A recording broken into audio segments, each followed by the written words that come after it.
D'abord, je voudrais dire que, en ce qui concerne l'image de la démocratie américaine, je crois que cette image a souffert beaucoup, certainement dans les yeux des Indiens.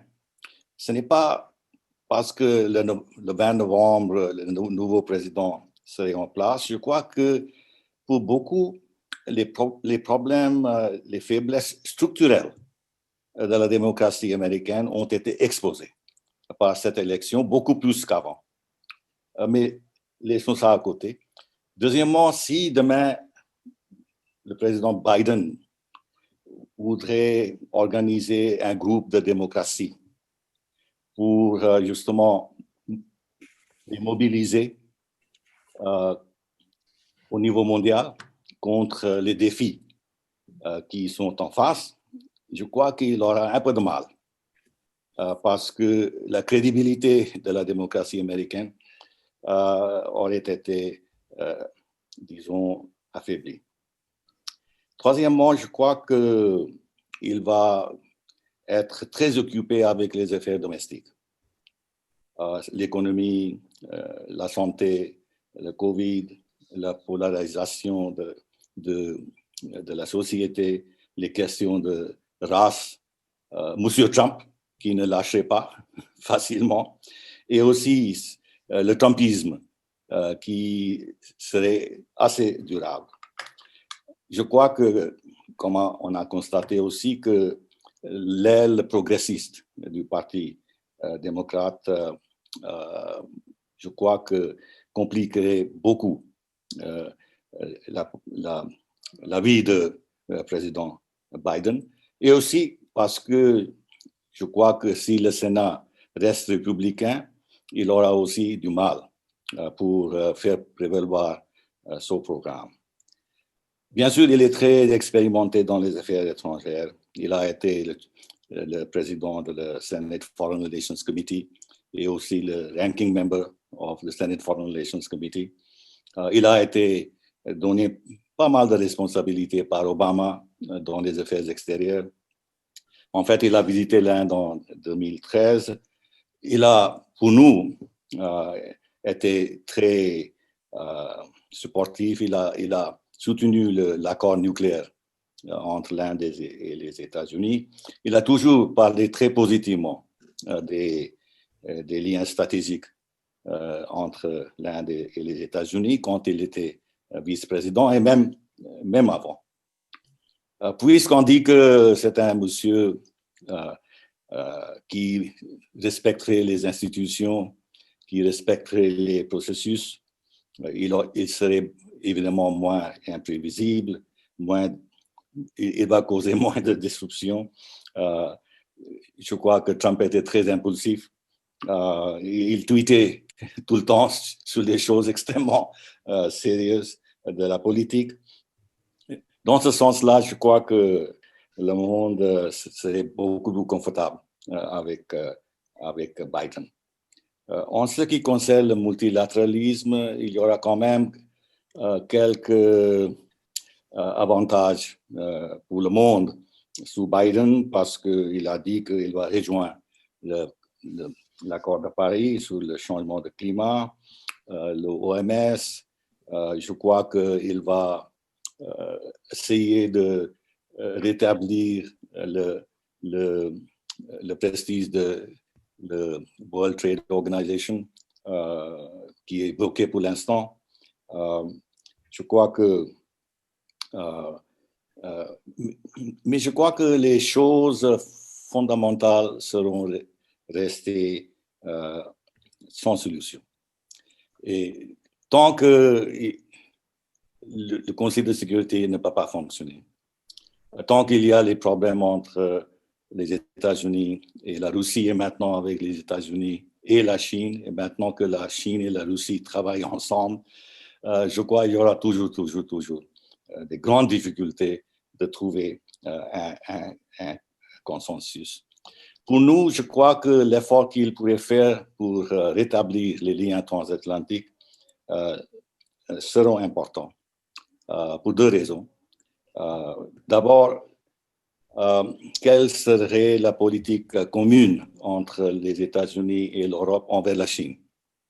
Parce qu'il y a, à part des perspectives que les États-Unis ont sur la relation avec la Chine et le futur de la Chine, l'Europe aussi commence à être un peu inquiet.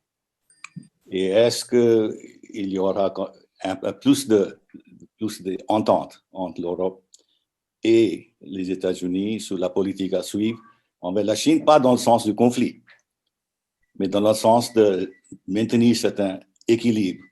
Je crois que ça serait important pour un pays comme l'Inde parce que nos relations avec les États-Unis et aussi avec l'Europe fleurissent pour l'instant. Et je crois que cette tendance va continuer. Parce que en ce qui concerne les questions entre, si vous voulez, l'Occident et la Chine, les questions sont très, très fondamentales. La digitalisation de l'économie mondiale qui est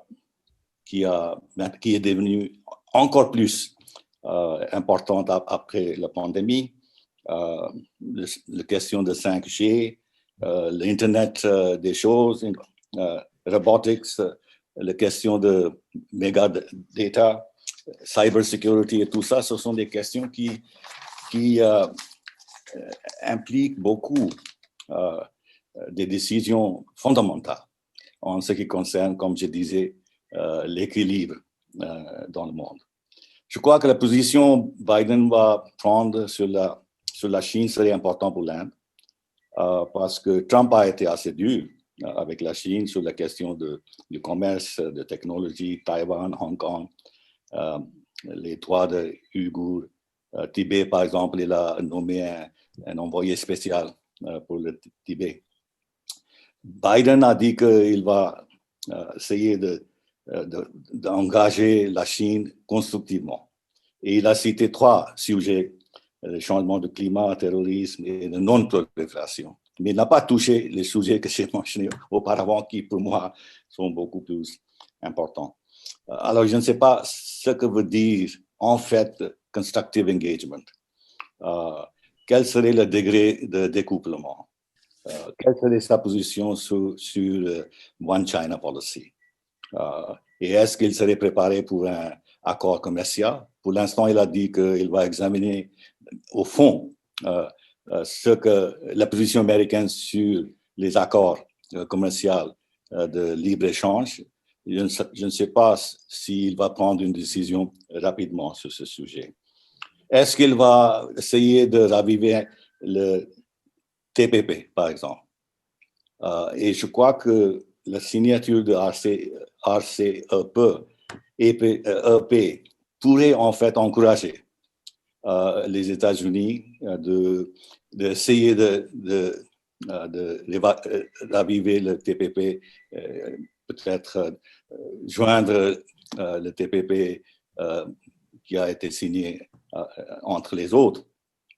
Et dans mon perspective, dans la perspective de l'Inde, je crois que la signature de RCEP, en ce moment-là, avant que le président américain a eu la possibilité de prendre une position, peut-être serait une erreur stratégique.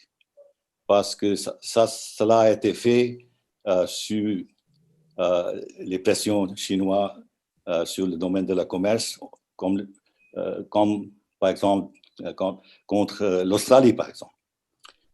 Et aussi d'autres pays.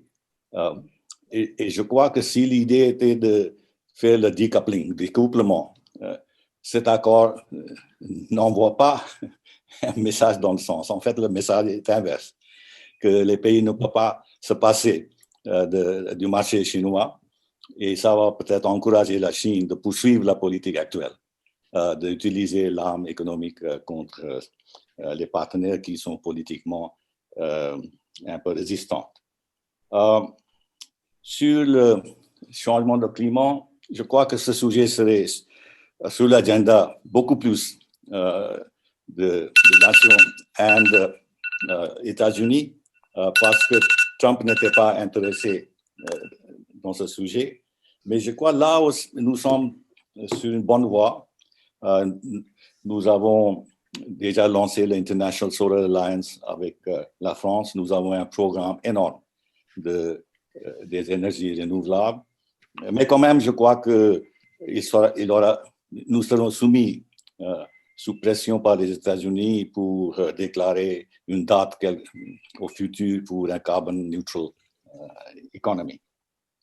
Je ne pense pas que sur l'Iran, il aurait assez de marge de manœuvre de rejoindre l'accord, mais il va peut-être pousser les Européens, surtout la France, d'essayer si les discussions avec l'Iran pourraient être entamées pour un accord beaucoup plus large et voir ce qui va se passer. Mais je crois que les données ont été changées tellement à cause des relations entre l'Israël et les pays du Golfe et le pouvoir du lobby israélien aux États-Unis, que je ne crois pas qu'il aurait beaucoup de marge de manœuvre. Mais s'il réussit, ça serait bon pour nous, parce que nos relations avec l'Iran ont été bloquées.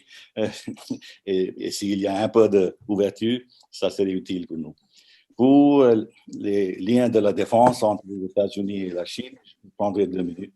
Je crois que ces relations vont être renforcées. Parce que l'Inde a été déclarée major defense partner des États-Unis au temps d'Obama. Et le commencement de signer des accords fondamentaux dans le domaine de la défense ont été commencés au temps d'Obama aussi. Et finalement,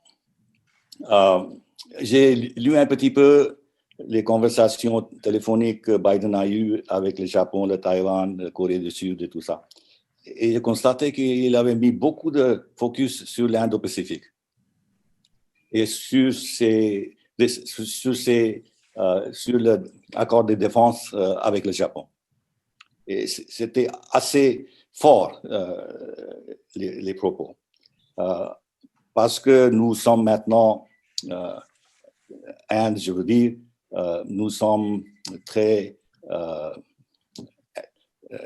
pour nous, le concept d'Indo-Pacifique développe bien et le quadrilateral développe bien. Je crois que ça serait important dans ce contexte du futur du concept Indo-Pacifique et du Quad, de voir quel serait le futur politique du Biden dans l'Indo-Pacifique. Pour le commerce, je crois que les choses vont assez bien entre les États-Unis et l'Inde. Biden, quand il est venu en Inde en 2013, il a parlé des échanges montant à 500 milliards de dollars. Je ne sais pas si cela va arriver demain. Mais je crois que la tendance serait je crois que c'est grosso modo ce que je pense pour l'instant des Américaines et les relations indo-américaines. Merci.